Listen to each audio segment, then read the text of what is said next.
Welcome to vidonko.com। আমি সঙ্গীতা, তোমাদের ম্যাথসের teacher. চলো দেখা যাক কি প্রবলেম আছে সলভ করার জন্য। যদি sine A plus sine B equals to 2 হয়, যেখানে A value less than 90 degree, less than equals to 90 degree and greater than equals to 0 degree, এবং বিও less than equals to 90 degree আর greater than equals to 0 degree, তাহলে cos এ plus cos B এর মান নির্ণয় করি।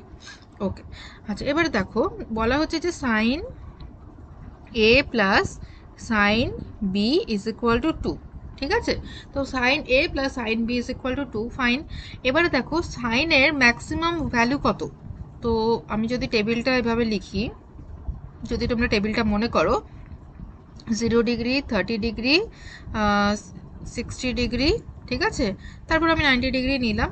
আচ্ছা, তো সাইনের ভ্যালু সাইন 0 ডিগ্রি হচ্ছে 0, সাইন 30 ডিগ্রি হচ্ছে 1/2, সাইন 60 ডিগ্রি হচ্ছে √3/2 আর সাইন 90 হচ্ছে 1। ঠিক আছে, তো সাইনের ম্যাক্সিমাম ভ্যালু হচ্ছে 1। ঠিক আছে, তো সাইনের ম্যাক্সিমাম ভ্যালু যদি 1 হয়, তাহলে ধরা যাক যদি সাইন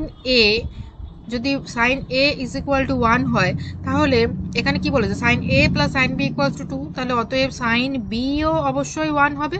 ঠিক আছে, তো তো কি বলবো যে সাইনের যেহেতু সর্বোচ্চ মান 1, তাহলে সাইন এ যদি 1 হয় তাহলে সাইন বিও হবে 1। ধরো সাইন এ হলো, আমি তোমাদের একটা জাস্ট এক্সাম্পল দিচ্ছি, যদি sine A is equal to 0.5 এরকম কিছু একটা হলো, তখন সাইন বি কত আসবে? সাইন বি হবে 1.5।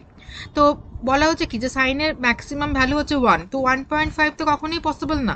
তাহলে সাইনের কোনো এর মান যদি 1-এর কম হয়, তাহলে সাইন বি এর মান অবশ্যই 1-এর বেশি হবে, যেটা সম্ভব নয়। তাহলে সাইন এ এর মান হবে 1 আর বিও হবে 1। তাহলে sin a equals to 1, sin b equals to 1.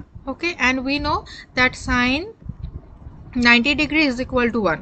So then we can say a is equal to 90 degree as well as b equals to 90 degree. Okay, then we need to find out cos a plus cos b. তো তাহলে কি হচ্ছে, cos a plus cos b is equal to cos 90 degree plus cos 90 degree. Okay, because a and b both are 90 degree. তো cos 90 degree হচ্ছে 0, তো 0 plus 0 that is equal to 0. Okay, তো আমাদের answer কি বেরোলো? 0. So this is our solution.